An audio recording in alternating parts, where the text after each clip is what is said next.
Hi guys, gagawa ako ng makluba. Nirito ko muna yung manok, tapos yung mga gulay.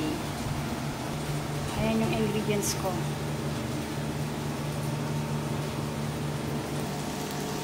Lagay ko na yung mga ingredients.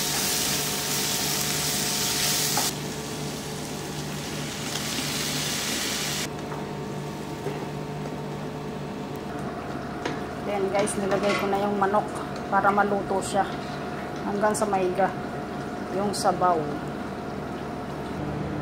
So ayan guys, nilagay na natin yung mga gulay. So ayan, nilagay ko na yung chicken.